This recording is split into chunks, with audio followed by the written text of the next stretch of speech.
It's the Believe in Texans podcast brought to you by FanDuel, and Cecil final cuts are on Tuesday. We'll get to some of the guys that we're feeling protective about. At least I'm feeling protective about.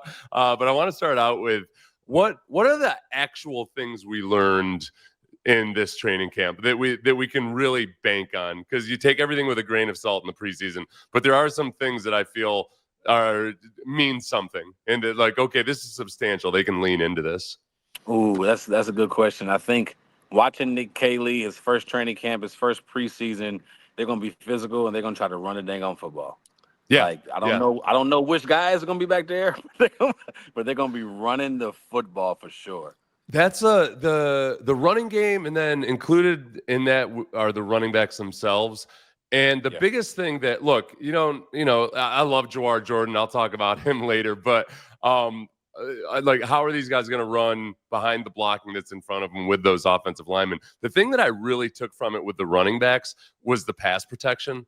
The fact that those guys across the board, from rookies on up to the veterans, they all looked like they really knew what they were doing in pass protection. And that's not typical with young guys. And I think it's a stark departure from what we saw last year, when Agumbawale in his career has been a pretty good pass protector, but I don't think he was the best version of himself last year. I think you're seeing that across the board, though. Like, look at the tight end room. They're a lot more physical when it comes to the running game.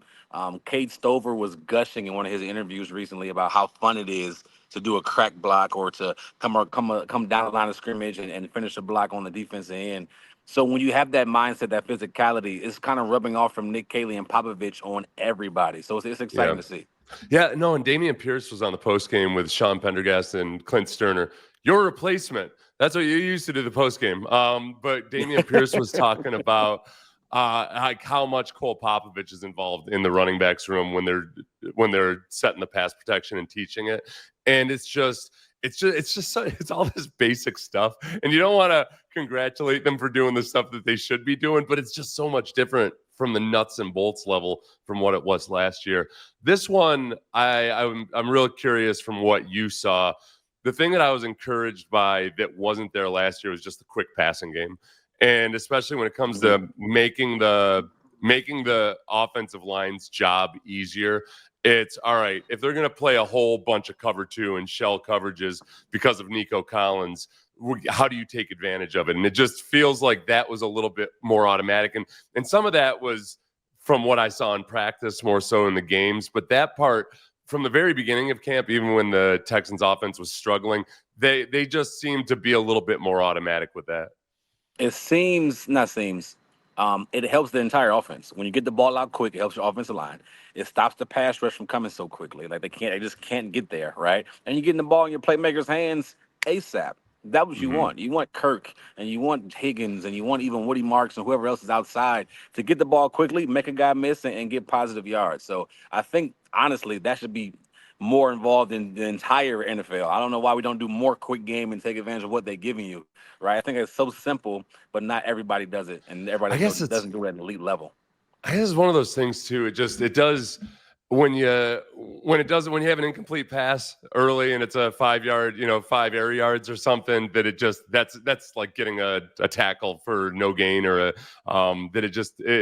it's hard to dink and dunk your way down the field, except that's what the really good quarterbacks can do. Like Tom Brady, okay. Oh no, he's a dink and dunk quarterback. Like, I know, he just dinked and dunked 40 points on us. I feel like that's where, if it was somebody else, if it was, Davis Mills has looked great so far this camp, but if it was Davis Mills, Davis has in his past at least had a tendency to screw up some of the easy stuff. That's when I start to get nervous about it. I feel like with CJ, yes, he's capable of being a guy that if the entire game all you can do is dink and dunk, then he can still hurt you that way. Not every quarterback can do that because they're not accurate enough. No, I totally agree. And the thing about dinking and dunking, eventually you got to be patient, right? As the offense coordinator, as the quarterback, as their offense, you got to be extremely patient. But that opens up the big plays. So now the double moves. Now the defense gets hungry. They start getting antsy and start jumping those short stuff. Now the double moves and go over top. Now you got Nico and Higgins and Kirk and Schultz going down the field making big plays. Yeah, so the cleaner operation is the other thing that I just feel better about. If I'm just comparing this offense to last year's offense. You got a fire alarm going on there? Sorry, you all right? announcements at my school. I'm sorry. Do you ever have to do the announcements? No, Do they ever let you on the mic no, to do it? You don't have to do like the morning program or no, anything no, like that? no. I'm Not disappointed. so far, at least. You're so good at it, though. I feel like if you want to start the entire school off the right way, It's funny because some people know. Some people know I do that on Sundays. Some people don't, and I just kind of just keep it moving. Oh yeah, for our listeners or viewers that don't know Cecil does a lot of the game time entertainment, and he's really good at it. Organizing the human sandwiches races and the kickoffs and everything. Like I know a lot of people listening are saying like that sounds like a pretty simple thing to do. No, it's hard. I would be awful at it. I'd be yelling at kids. It's fun. Yeah. It's fun. But the cleaner operation, the fact that they're getting up to the line of scrimmage, and even I was watching the two quarterbacks, Keaton Slovis and Graham Mertz in the game the other day, and I was doing some video cut-ups, and I was getting to the point where it's kind of a pain in the butt because I'm having to scroll through 15 seconds or 20 seconds of pre-snap adjustments.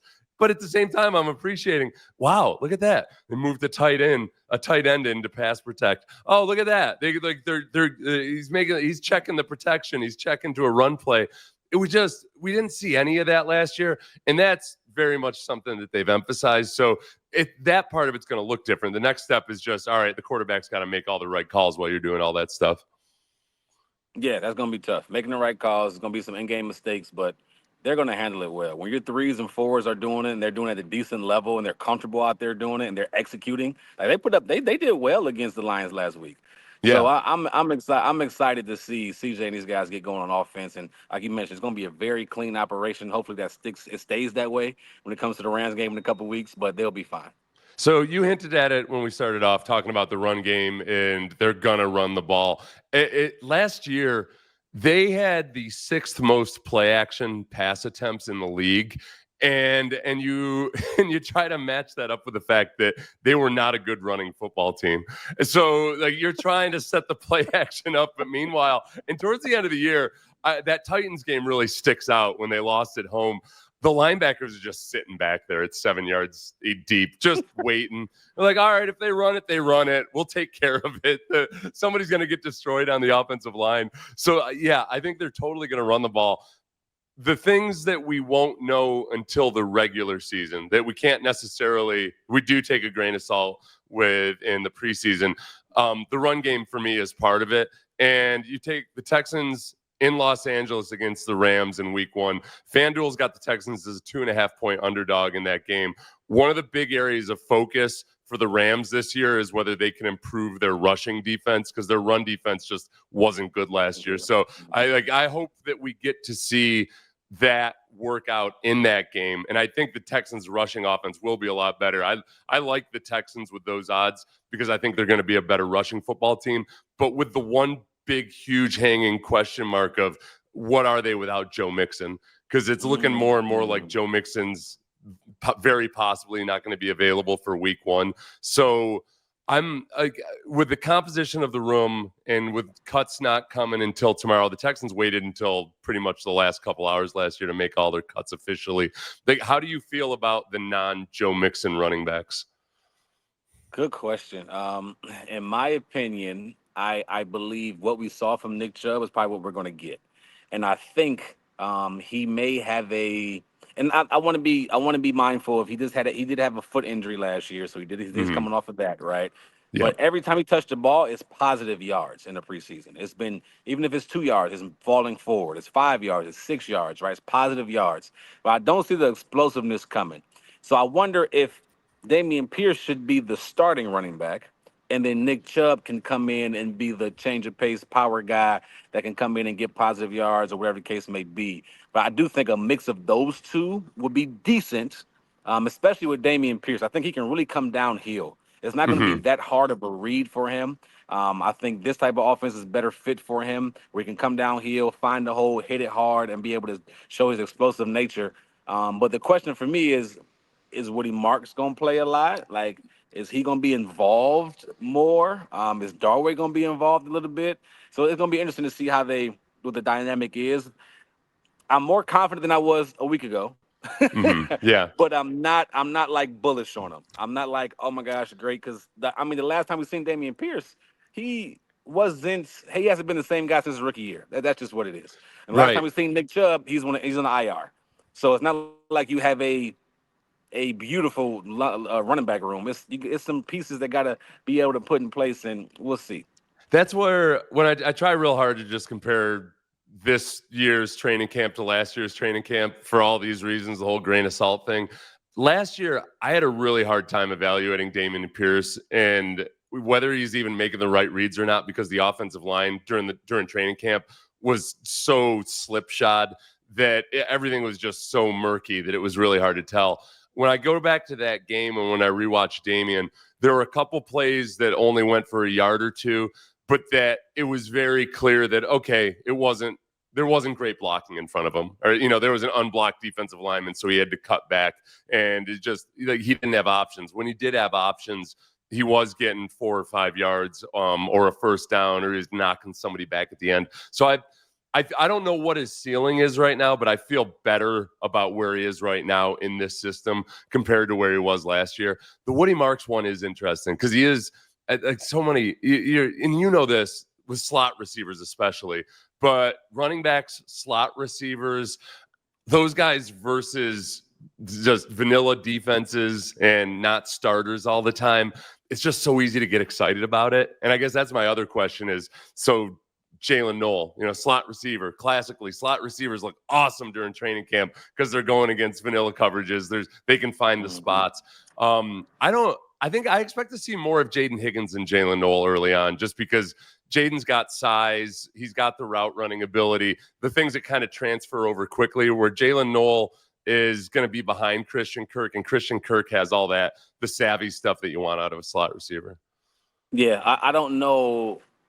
I think that would be the interesting part. What personnel groupings are we going to see? Will it be more 10 personnel? Would it be 11, right? It's going to be 3 receivers, 2 receivers. It's going to be 4 receivers. It's going to be 20, two running backs and no tight ends.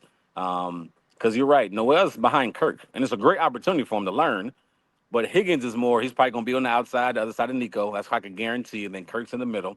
And then Schultz and Kate Stover's playing well. And with them wanting to run the ball, how much will we see Noel in the game? There will be packages for him, for sure. Mm-hmm. They have packages for guys. It'll be packages. But how much will he play early on?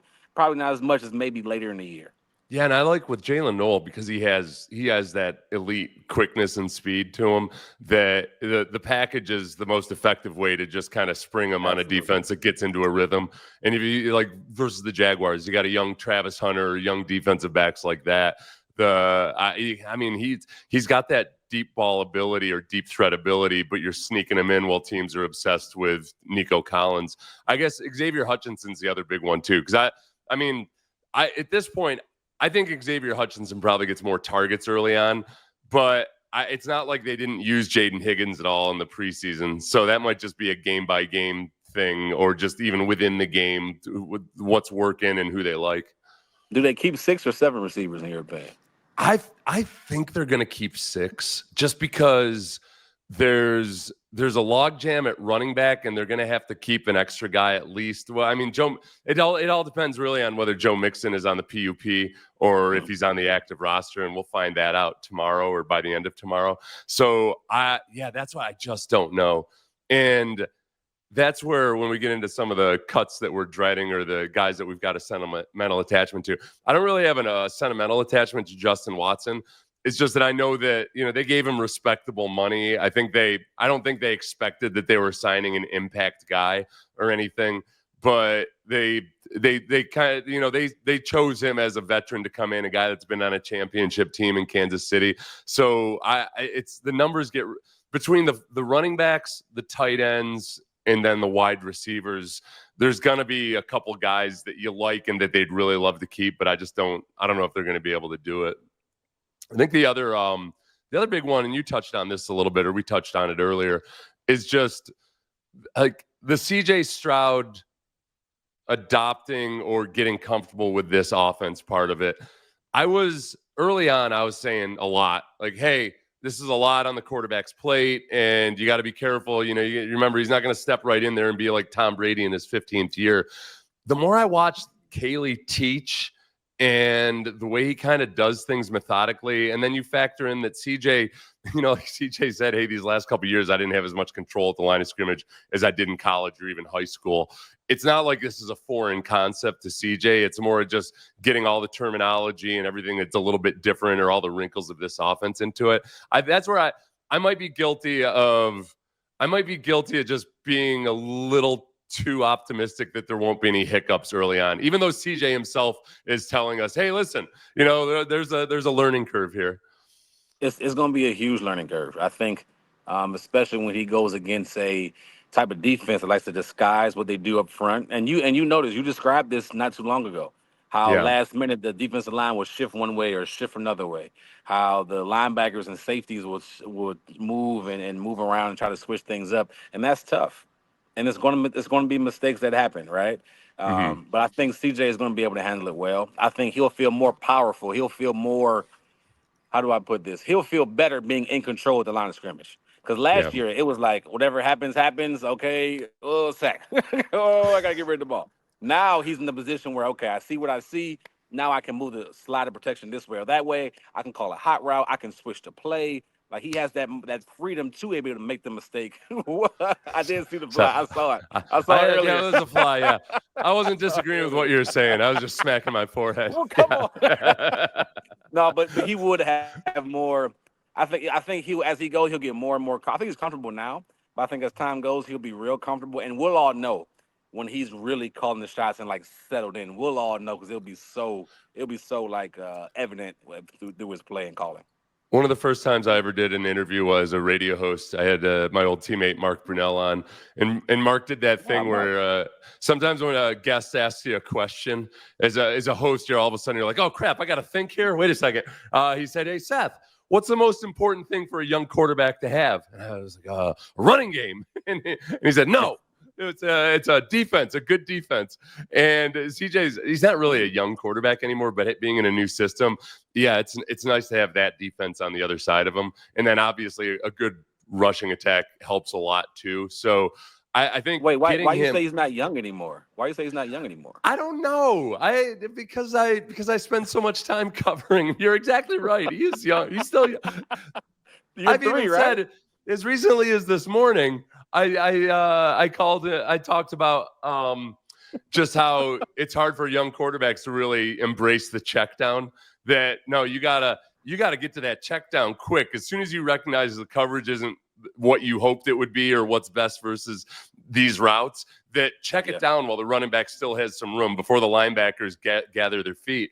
And that's a classic young quarterback thing. I don't know. I guess it's because I feel like last year was like aging in dog years for a quarterback, that you go through that much crap and you just get physically beat that much that you're just kind of more mature. You're more hardened.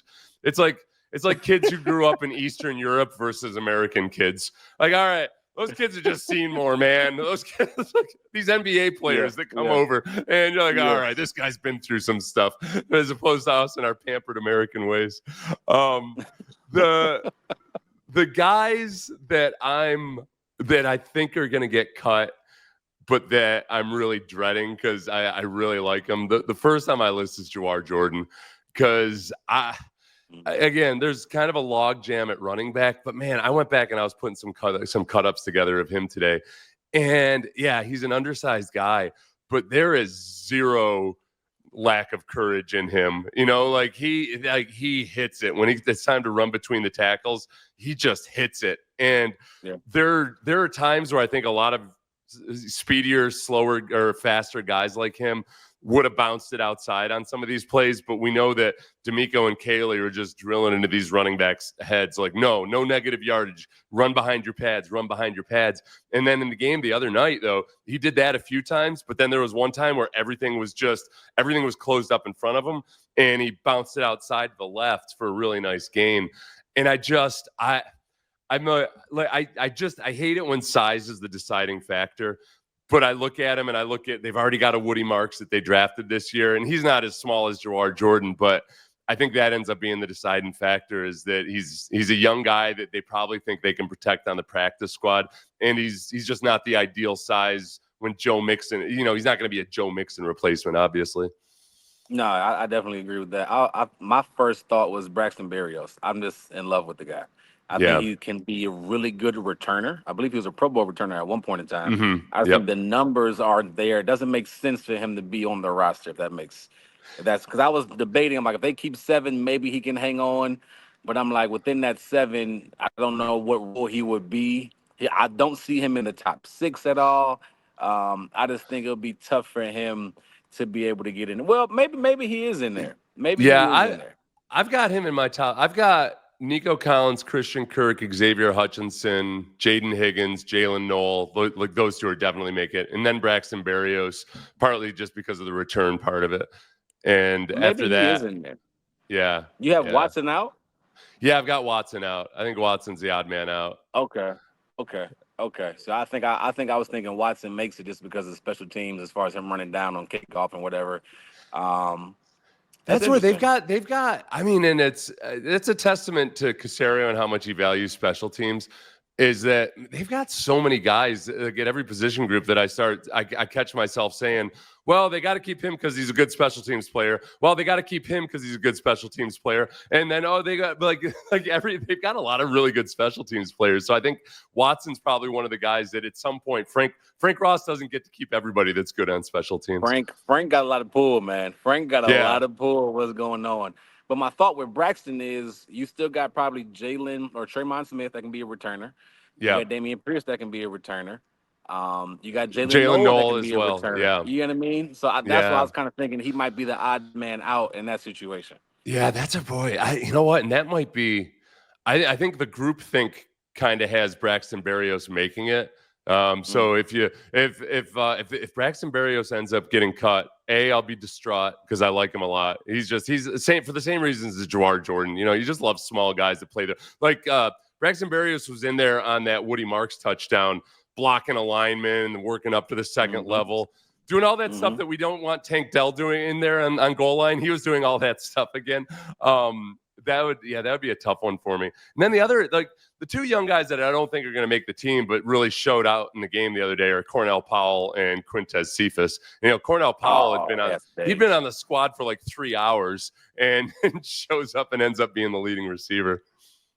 They had some good days. Quintez saw a touchdown, right? Yeah. On that nice fade. When it was after the first fade. The first fade was he was coming back to the huddle. He tapped his chest, and it looked like it was a well thrown ball by Graham Mertz. It dropped right inside the goal line, and I think Cephas just didn't get around quick enough for it. So they went back to it. I was either the next play or 2 plays after, and they hit it on the left side of the field. And do you like Mertz? Which is a new development. He was 14 of 16, and both of the incomplete passes were plays just like that, where he dropped it. He dropped it in on inside the sideline, and I think the receivers. And again, he's working with receivers who are either new to the team or just not the marquee guys. So whatever timing or miscommunication it wasn't because of poor accuracy on Mertz's fault. Maybe he didn't place it exactly. I don't know. Yeah, that was nice. And he just when he was running, when he pulled it down and ran with it, it just looked nice and smooth and seamless. But I don't know. I mean, they're gonna cut him and keep him on the practice squad. But he might have. I don't know. He might have played too well. For them. I mean, I'm not gonna alter what my active roster is because of him. But yeah, I liked him. I liked him a lot, and it was after starting off throwing 3 interceptions the first time we saw him. So that was a little bit of a surprise. The guys on the defensive. Oh, go ahead. No, I just want to stay with the offense real quick. Have you got a good look at Luke Lackey? Luke Lachey, the tight end. Luke Lachey. Yes, Iowa. I think he's probably a practice squad guy. I think Irv Smith is going to make the team because they like him with his blocking so much. They had just traded for Harrison Bryant there from that was the trade from last week for John Mechie. And I think Irv Smith just has more physicality to him. And then I don't think they keep more than 3 tight ends because they look at Jakob Johnson as a fullback / tight end. Okay. But on defense, the guys, the 2 defensive linemen, Dylan Horton and Solomon Byrd, I think those guys will both probably end up on the practice squad. But I like both those guys. They've got all these veteran defensive ends out there, and Derek Barnett hadn't played, Danico Autry was injured for most of camp, but I don't see them parting with one of those guys. It's not like they don't still like them for all the reasons they gave those contracts. But this is, we shouldn't be surprised. D'Amico's done a really good job of developing some of these guys. Tommy Togiai, the defensive tackle, I think he makes the team. And he's the guy I compared him to. I don't know if you remember Kelly Gregg. He was the white nose guard, white defensive tackle for the Ravens that used to have his pants pulled up like he was living in the 1950s. And he's like 6 foot tall, but a badass. He was a college wrestler, and he was into MMA and everything. And he just used his hands real well. He was super strong. Tommy Togiai is a lot like that. He kind of moves kind of stiff, but it doesn't matter because he just gets the job done. And D'Amico just loves him. Let me ask you about the linebacker room, because to me, I'm assuming Christian Harris makes it, and he'll be on the team unless they trade him. I don't see them trading him, but he's super talented. But who's left out in the linebacker room? So the linebackers, I think that the big question for me right now is between Jake Hansen and Jamal Hill. Yeah, and I think they like Jake, and you look up, and he's been on the Texans for 3 years now. But just as a guy, and again, another guy that they like on special teams too. But I think they just probably trust him more. I think they probably like the upside of Jamal Hill, but they just probably trust Jake Hansen more right now. So I think that's where it gets. That's the hard one to make, because Henry To'oTo'o and Azeez Al-Shaair definitely on the team. EJ Speed, I think, is definitely on the team. Christian Harris, like you said, Christian Harris didn't look like the best version of himself in the game, but he also looked like a guy who hasn't played football much at all in the last year. And he didn't have a chance to really go sideline to sideline, and that's what he's really good at. But I think he's definitely on the team. So I think Jamal Hill might be the odd man guy out there. And then the two rookies that I know Caserio really likes him are Casey Osai and Jackson Woodard. And then the other guy is Nick Neiman, who's a linebacker who's been mostly a special teams guy. They signed him in free agency. He's another one of those guys I was talking about that, like, every time I get to the linebacker depth chart, I say, well, they really like Nick Neiman on special teams. And then I remember, oh, yeah, but they've got guys like that in every position group. Well, every year on every team, I feel like there's always surprise cuts. There's always guys that you just don't think about it. It's like, oh, wow. And it makes sense sometimes. Sometimes it doesn't make sense. For you, who's on your radar for a possible, don't be surprised if this guy gets let go? Because it's such a competitive – it's a competitive roster, which is a good thing. I think who's on your radar for that? So I think anybody outside of Houston might look at Dare Ogunbowale and say, well, clearly he's on the bubble. I think that we just know how much the coaching staff loves him because of his versatility and because of special teams and everything like that. That's where I wonder if somebody like Dare Ogunbowale, that would be a surprise to me, but I could see how that might have to be a really difficult decision that they feel like they have to make. I don't want it to, though. Yeah, that one. I mean, he can kick. Yeah, that's right. Yeah, he's your backup kicker. But he's so dependable. Well, I don't want to even get into the long snapping situation. So, I forgot about that. Yes, sir. John Weeks, man, he's around forever, and now all of a sudden, Weeks available. Well, we'll find out too. So Wednesday we might be talking about it. I might be crying. I'll pretend I'm swatting a fly away again, but I'll be wiping away tears on Wednesday when we talk about the roster cuts. Thanks to FanDuel for sponsoring, and please like, subscribe. If you're listening on Apple, leave a gushing review if you can find some time in your busy schedule. And thank you very much, Cecil, and thanks to FanDuel. All right.